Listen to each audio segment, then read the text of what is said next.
রূপপুর পারমাণবিক বিদ্যুৎ কেন্দ্র থেকে 500 কোটি ডলারের বেশি আত্মসাৎ করেছেন সাবেক প্রধানমন্ত্রী শেখ হাসিনা।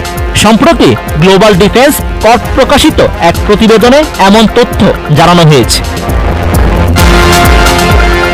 প্রকাশিত ওই প্রতিবেদনে বলা হয়েছে, রূপপুর প্রকল্প বাস্তবায়নকারী সংস্থা রোসাট্রম মালয়েশিয়ার একটি ব্যাংকের মাধ্যমে শেখ হাসিনাকে এই অর্থ আত্মসাতের সুযোগ করে দেয়, যাতে মধ্যস্থতা করেন ছেলে সজীব ওয়াজেদ জয় ও ভাগ্নি টিউলিপ সিদ্দিক। দেশের সবচেয়ে বড় এবং ব্যয়বহুল প্রকল্প রূপপুরের পারমাণবিক বিদ্যুৎ কেন্দ্র। আশা করা হচ্ছে এটি পুরোপুরি বাস্তবায়নের পর দেশের 20% বিদ্যুতের চাহিদা পূরণ করবে।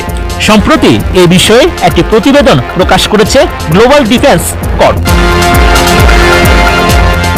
এতে আরো বলা হয়, রাশিয়ার সহযোগিতায় বিদ্যুৎ কেন্দ্রটি নির্মাণে খরচ ধরা হয় 1265 কোটি ডলার, প্রয়োজনের তুলনায় যা অনেক বেশি, যাতে মালয়েশিয়ার একটি ব্যাংকের মাধ্যমে শেখ হাসিনাকে এই বাজেট থেকে 500 কোটি ডলার আত্মসাতের সুযোগ করে দেয় প্রকল্প বাস্তবায়নকারী সংস্থা রোসাট্রম। নিজের ভাগ্নি টিউলিপ সিদ্দিকের মধ্যস্থতায় রাশিয়ার সঙ্গে এই চুক্তি করেন সাবেক প্রধানমন্ত্রী শেখ হাসিনা।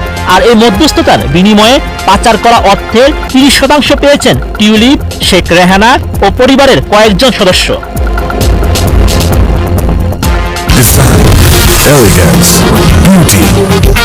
সেরা পণ্য সবার জন্য। 2013 সালে রাশিয়ার প্রেসিডেন্ট ভ্লাদিমির পুতিনের সঙ্গে শেখ হাসিনার সাক্ষাতের সময় সঙ্গী ছিলেন টিউলিপ সিদ্দিক। গ্লোবাল ডিফেন্স কর্পের দাবি, সে সময় ঢাকা মস্কোর বিলিয়ন ডলারের অস্ত্র চুক্তির মধ্যস্থতাও করেন তিনি।